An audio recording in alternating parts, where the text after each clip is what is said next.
ट्रॉफीचा हा महामुकाबला होण्यासाठी फक्त काही तास उरलेले आहे, किंबहुना काही मिनिटं आपण म्हणू शकतो, कारण 2 वाजता टॉस कोण जिंकणार याविषयी आतापासूनच धगधग वाढलेली आहे आणि त्यानंतर खेळ नेमका कसा होणार आणि इंडिया जिंकणार असा विश्वास आज प्रत्येक जण व्यक्त करताना दिसतोय। आज आहे रविवार आणि आज त्याचबरोबर मेगा फायनल सुद्धा होणार आहे, त्यामुळे प्रत्येकाचे डोळे आहेत स्क्रीनकडे आणि न्यूज 18 लोकमतच्या माध्यमातून सुद्धा आपण या सामन्याचा कशा पद्धतीने सुरुवात होऊ शकते, कशा पद्धतीने खेळ होऊ शकतो याचे डिटेल्स घेत आहोत। आपल्या सोबत स्टुडिओमध्ये सुबोध मयुरे सर, क्रीडा पत्रकार हे सुद्धा आहेत मिड डेचे, आणि त्याचबरोबर आपल्या सोबत न्यूज 18 लोकमतचे अमित मोडक सर हे जोडले गेलेले आहेत। त्यांनी अनेक वर्ष क्रीडा पत्रकारिता केलेली आहे आणि आज ते आपल्याला हा सामना नेमका कसा होणार, कशा पद्धतीने आपली उत्सुकता शिगेला पोहोचलेली आहे याविषयी आपल्यासोबत डिस्कशन करणार आहे। सगळ्यात आधी मी अमित सरांकडे जाते। अमित सर, दुबईचं हे मैदान जिथं भारताने सर्व सामने, आपण जर ही मालिका बघितलं तर याच्यामध्ये सर्व सामने जिंकलेले आहेत आणि आज होणारा हा मेगा फायनल कसा होऊ शकतो? मला असं वाटतं की एक तगडा मुकाबला बघायला मिळेल, खास करून फायनल ज्या पद्धतीनं अपेक्षा असते लोकांना की एक शेवटच्या ओव्हरपर्यंत जाणारा सामना बघायला मिळेल, कारण न्यूझीलंड मला असं वाटतं की भारता इतकीच एक बॅलन्स आणि ताकदवान टीम आहे। या टीममध्ये त्या सर्व गोष्टी आहेत ज्यामुळे ते आतापर्यंत फायनलमध्ये आलेले आहेत। भारताला टक्कर देणारे स्पिनर्स पण त्यांच्याकडे आहे, रचिन रवींद्र असू दे, केन विलियमसन असू दे, असे बॅट्समन त्यांच्याकडे आहे। बॅटिंग बॉलिंगमध्ये त्यांच्याकडे मॅट हेनरी आहे।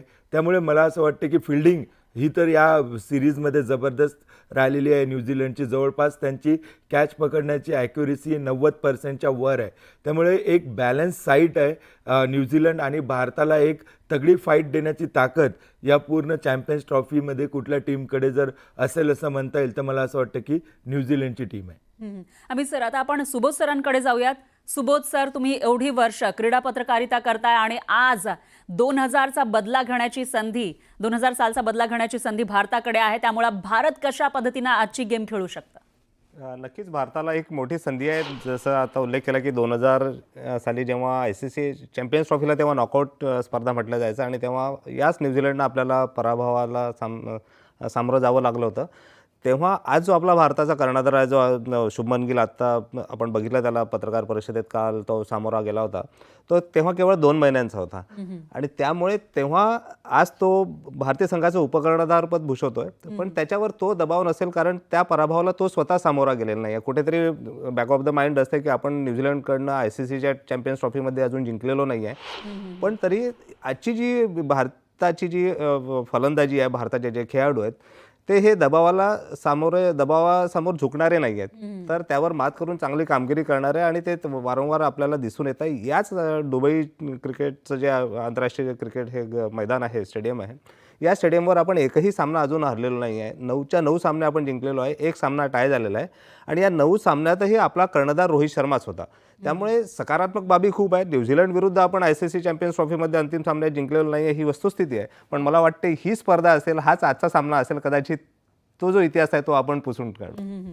एक स्ट्रॉंग टीम आहे आणि आतापर्यंतच्या ज्या काही मॅच जिंकलेल्या आहेत मॅचेस, त्याच्यामुळे एक मला वाटतं आपला आत्मविश्वास सुद्धा वाढलेला आहे। आपण जर चॅम्पियन्स ट्रॉफी बघितली तर त्याच्यामध्येच 5ही मॅचेस इंडियानं जिंकलेल्या आहेत, एक मॅच त्याच्यामध्ये न्यूझीलंड हरलेला आहे, त्याच्यामुळे तो एक वेगळा दबाव असू शकतो। त्याच्याविषयी आपल्याला बोलायचं आहे। एक ग्राफिक आपल्याकडे आहे, त्या म्हणजे मॅच विराट कोहलीनं 4 खेळलेले आहे, त्याच्यामध्ये त्याने रन केले 217 आणि शतक 1 झळकावलेला आहे विराट कोहली, ज्याने एक रेकॉर्ड सुद्धा या मॅच दरम्यान केला आहे, या मालिकेदरम्यान केला आहे। दरम्यान आपण शुभमन गिल विषयी बोलत होतो, त्याने 4 मॅचेस खेळल्या, रन्स केलेले आहेत 157 आणि 1 शतक याने सुद्धा झळकावलेला आहे। तर जे चांगले खेळाडू आहेत इंडियाचे ते सर्वजण या टीममध्ये आपल्याला दिसत आहेत। आणि अय्यर विषयी बोलायचं झालं तर 4 मॅचेस खेळल्या आणि याच्यामध्ये रन्स त्याने काढलेले आहेत 195।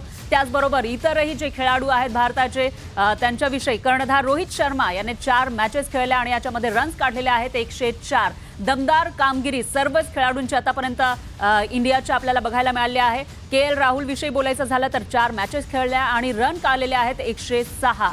तर अशी ही कामगिरी आतापर्यंतची राहुलची। आणि दुसरीकडे चक्रवर्ती विषयी आपल्याला बोलायचं असेल तर 2 मॅचेसमध्ये तो मैदानात उतरला होता आणि 7 विकेट्स घेतलेल्या आहेत आतापर्यंत या मालिकेमध्ये। आणि यानंतर यादव विषयी बोलायचं झालं तर मॅचेस खेळलेल्या आहेत 4, विकेट्स घेतल्यात 5, अशी ही कामगिरी त्यानं केलेली आहे. आणि त्याबरोबर मोहम्मद शमीनं 4 मॅचेस खेळल्यात, 8 विकेट्स घेतलेल्या आहेत.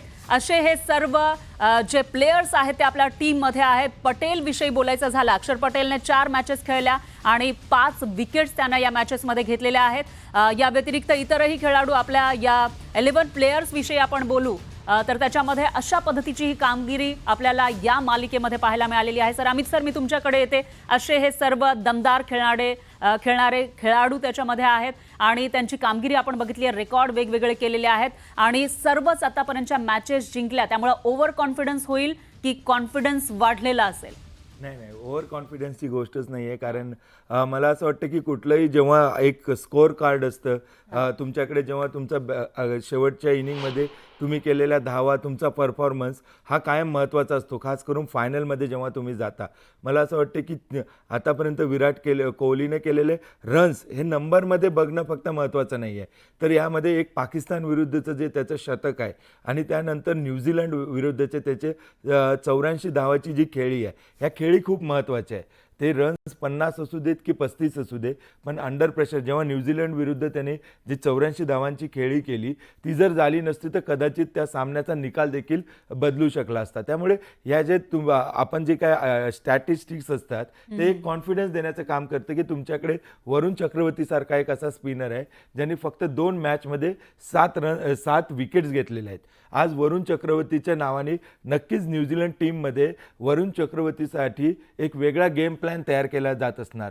त्यानंतर कुलदीप यादवबद्दल जेव्हा बोलतो त्याची आकडेवारी जेव्हा समोर येते तेव्हा ही प्रत्येक आकडेवारी फक्त आपण जसं न्यूजरूममध्ये डिस्कस करतोय, आता स्टुडिओमध्ये डिस्कस करतोय, तशीच ही ड्रेसिंग रूममध्ये देखील डिस्कस होते की या प्लेयरच्या विरुद्ध आपला गेम प्लॅन काय असला पाहिजे. आणि जे आपण प्लेयर्स दाखवले यांची खूप महत्त्वाची भूमिका आहे. विराट कोहली, गिल, रोहित शर्मा, अक्षर पटेल, वरुण चक्रवर्ती. कारण आत्तापर्यंत झालेल्या मॅचेस आपल्याला ठेवायला लागेल.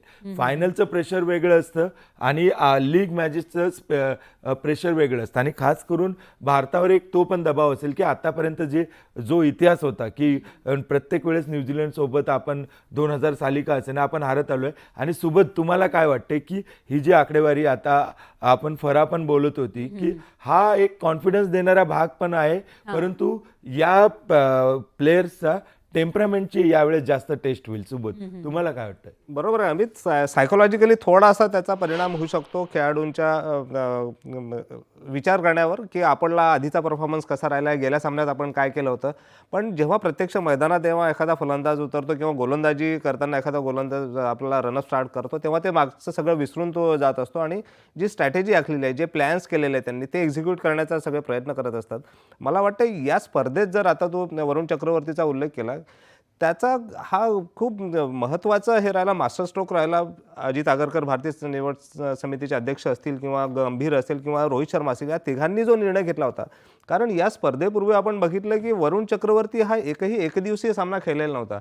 इंग्लंड विरुद्धच्या त्या मालिकेत त्याला एक दिवसीय सामना खेळण्याची संधी मिळाली, त्यांनी पदार्पण केलं आणि 54 धावा देऊन केवळ एक त्याला बळी मिळाला होता. पण तरीही आगरकर असेल, रोहित शर्मा असेल किंवा गौतम गंभीर यांनी वरुण चक्रवर्तीला बॅक केलं आणि आज आपण बघतोय की तो आपला प्रमुख गोलंदाज ठरला. या स्पर्धेत त्यांनी 2 सामन्यात 7 विकेट घेतल्या, गेल्या सामन्यात त्यांनी 5 विकेट घेतल्या होत्या. आणि जसं न्यूझीलंडच्या ड्रेसिंग रूममध्ये तू म्हटलं की चर्चा असेल वरुण चक्रवर्तीला कसा सामना करायचा, मला वाटते ते त्या बाबतीत जखडून राहिले असतील आणि मग शमी आपली कामगिरी करून जाईल, दुसरे गोलंदाज आपल्या विकेट घेऊन जातील.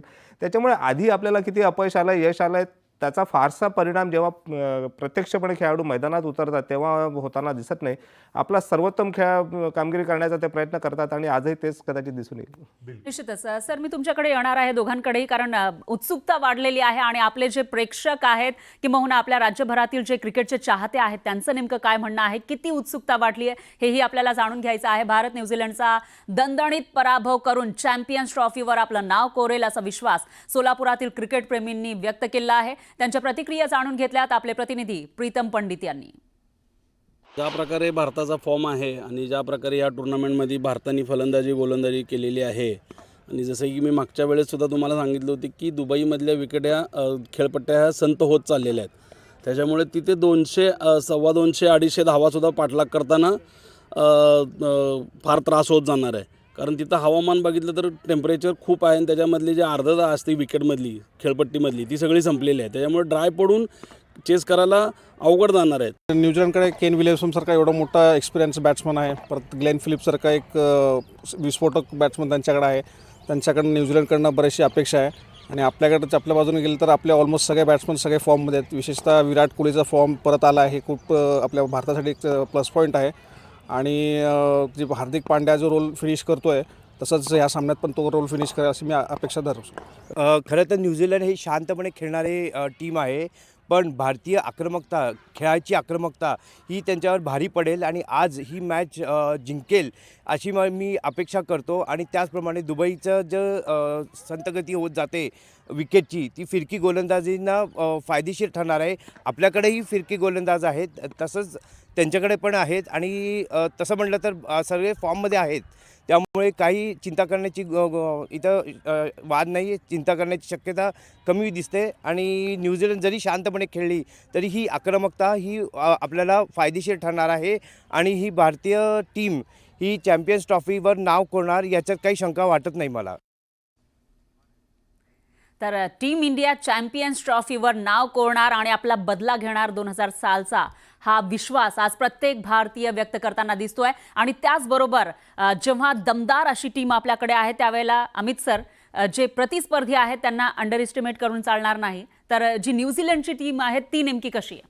मला असं वाटतं की मी जसं सुरुवातीला सांगितलं की एक बॅलन्स टीम आहे आणि भारताला टक्कर देणारी टीम आहे. यामध्ये बॅट्समन, बॉलिंग आणि फिल्डिंग या तिन्ही डिपार्टमेंटमध्ये जर आपण बघायला गेलो तर मला असं वाटतं की एक असं समीकरण न्यूझीलंडकडे आहे की प्रत्येक भारताकडे ज्या ज्या गोष्टी प्लस आहे त्याला उत्तर त्यांच्याकडे आहे. खास करून मला असं वाटतं की त्यांचा यंगस्टर सचिन रवींद्र, ज्याने 2 शतक या सिरीजमध्ये केलेले आहेत, त्याच्या खेळीवर सगळ्यांचं लक्ष असेल. आज केन विलियमसन या जबरदस्त फॉर्ममध्ये आहे. भारताविरुद्धच्या मॅचमध्ये त्याची खेळी आणि टीम इंडियाकडून विराट कोहलीची खेळी ह्या समान ताकदीच्या होत्या. फक्त त्या दिवशी आणखी थोडा वेळ जर केन विलियमसन आणखी टिकला असता तर मला असं वाटतं की भारतासाठी तो सामना देखील अवघड झाला असता. त्यांचा कॅप्टन सँटनर जो आहे त्याची बॉलिंग आणि खास करून न्यूझीलंडची फिल्डिंग आणि आणखी एक त्यांचं सांगायची गोष्ट झाली तर त्यांचं जे टेम्परामेंट आहे की कुठल्याही प्रेशर या टीमवर तुम्हाला कधीच दिसणार नाही.